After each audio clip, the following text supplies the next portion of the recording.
Hi Earth Signs, Taurus, Virgo, and Capricorn. Welcome po sa ating channel at ito ang Daily Gabay Tarot Reading for November 13, 2023. Please be reminded that this is general reading po, sa maaari kayo makarelate o hindi. Just take what resonates. Gamitin ang reading na ito bilang gabay lamang. Balik po kayo dito bukas para sa ating Daily Gabay Tarot Reading. Please like, subscribe, and click bell button for notification para updated po kayo sa daily tarot reading natin. Para po sa gusto magpa-reading, maaari nyo pong makuha ang link. Nasa description box po ito. Message nyo lang po ako sa messenger. Maraming salamat po.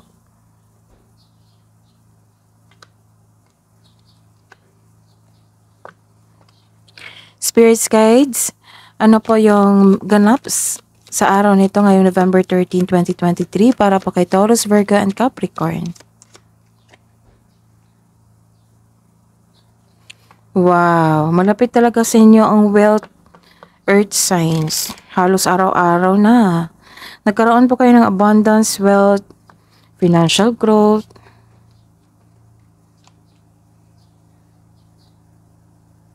Nagkaroon ng hope sign dito. Nagkaroon kayo ng bagong inspirasyon.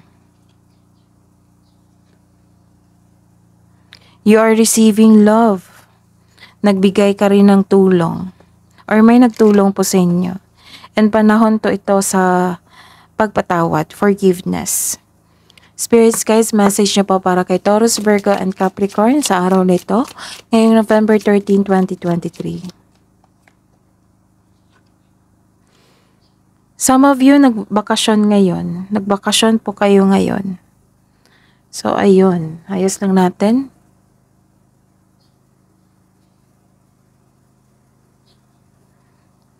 Some of you nagbakasyon ngayon, take time for relaxation and adventure. Parati ito na nagbibiyahe kayo, na hindi kayo nahirapan sa kaperahan. Kung magka-problema man sa kaperahan, mabigyan ito agad ng solusyon. Kasi nakita ko dito may suporta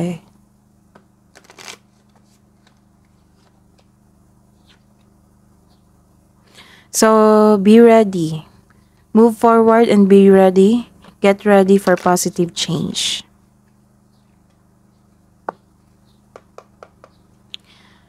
Spirits Guides, energy po today ni Taurus, Virgo, and Capricorn ngayong araw na ito, ngayong November 13, 2023.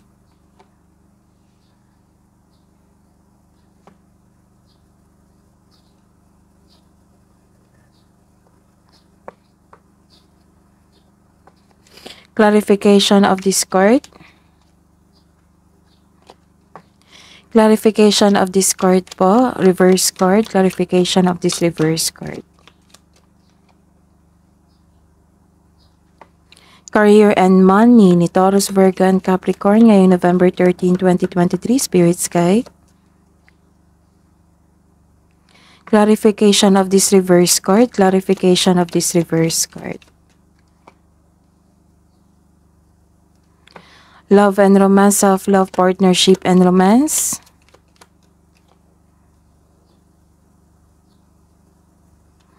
Clarification of this reverse card.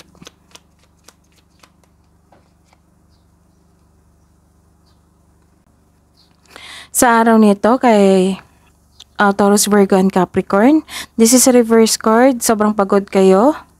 Nagkaroon ng restlessness. Maaring sobrang pagod kayo sa kakaisip o sa kakatrabaho.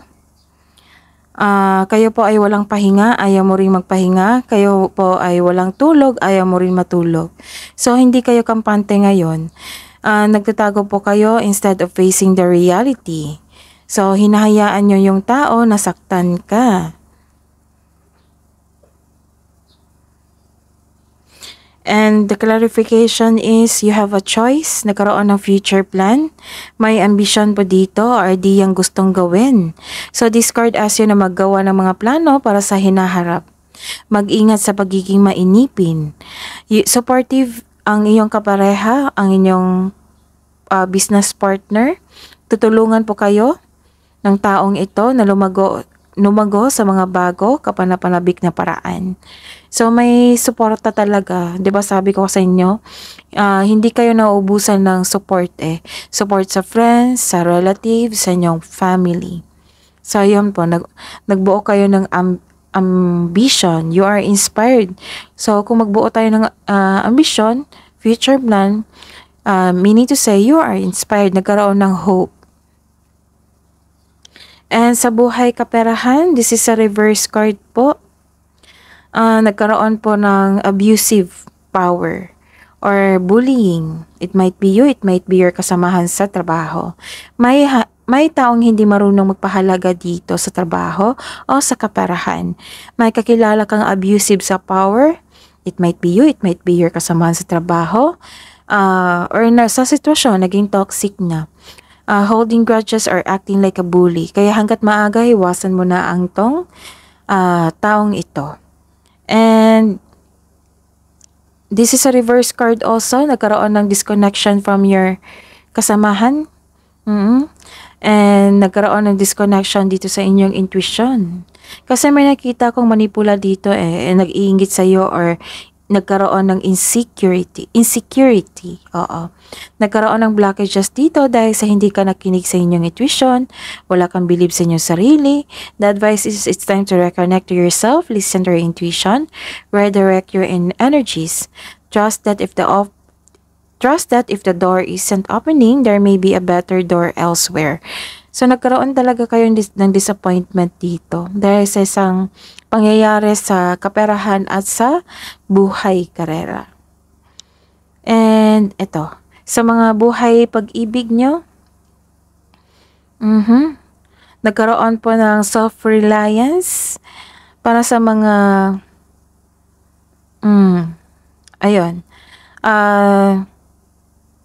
nagkaroon ng delay dito or you are about to give up. Give up sa inyong sarili, give up sa inyong relasyon. Naging impatient po kayo ngayon sa isang tao, sa isang bagay, sa isang sitwasyon na nagkaroon ng delay. Pwede din sa trabaho ito. Pero this is a love reading Maaring sa kasamahan mo ito or sa inyong sarili. May kakilala kang matigas ang ulo. Gusto mong may halaga ka sa taong gusto mo. You are seeking first attention. Pwedeng anak, kapamilya o kapareha mo ito na nag-seek ng attention. Kasi buhos kayo dito sa inyong trabaho So may naghihingi ng pansin sa inyo. This card asks you to not surrender. Huwag kang susuko. Gaano man kahirap ang mga pagsubok. And this is a reverse card again. Nagkaroon po dito ng isang self-doubt and hesitation para kausapin mo ang kasamahan sa bahay o inyong kapareha. Hindi ka mapakali ngayon, mainit ang ulo mo kasi may problema ka sa isang tao dito Delay. Nagkaroon talaga ng delay dito sa travel kasi may travel dito. And nagkaranas ka sa mga inaantay ng mensahe. Delays and misunderstandings are part of our life. Hindi ito ang sign na mag-give up ka. Or ilan sa atin, may makilala kang playboy o maka one night stand. Kaya dobleng ingat po sa inyo. Hidden truth, anong iniisip mo? Anong iniisip niya? Para po sa mga single po na Taurus, Virgo, and Capricorn ngayong November 13, 2023. I wish I had treated you better. So, may nagsisisi dito. I look for you everywhere.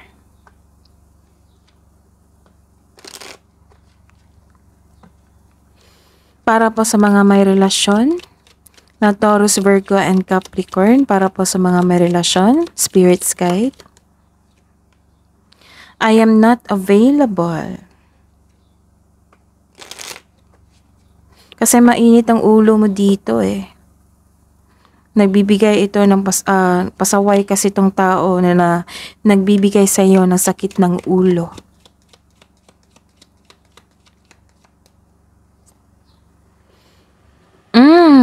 This is the clarification of your card here talaga.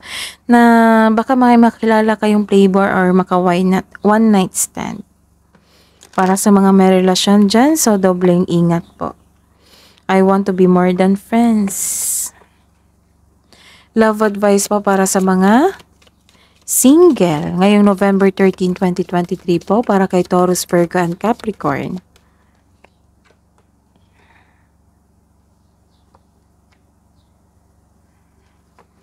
Journal. You're taking time to your journal. So look to the stars.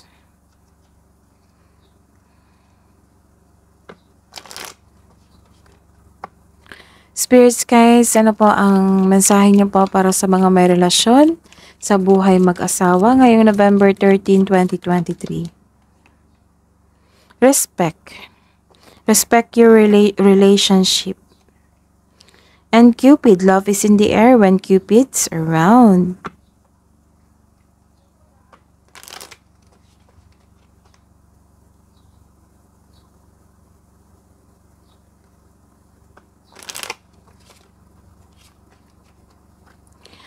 Spirits guides. Spirits guys, ano po ang mensahe niyo po para kay Taurus, Virgo, and Capricorn? Shield your energy, protect your energy, look beneath the surface. You are pressured. So protect your energy.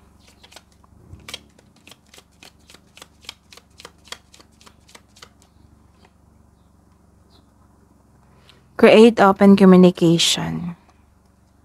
So, communicate to your co-workers na nagkaroon kayo nag-aalitan, or communicate to your loved ones na hindi kayo nag-uusap ngayon. So, bigyan ng solution po. Move forward.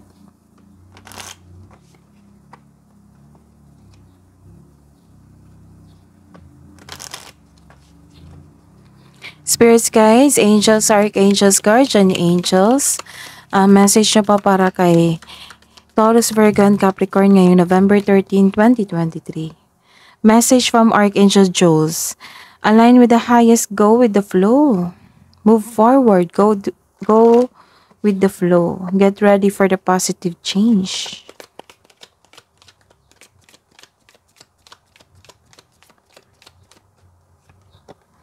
Message from your guardian angel. Love yourself unconditionally. Ask for help. That is your reading po. Taurus, Virgo, and Capricorn. Please like, subscribe, and click bell button for notification para po updated po kayo sa daily tarot reading natin. Maraming salamat po.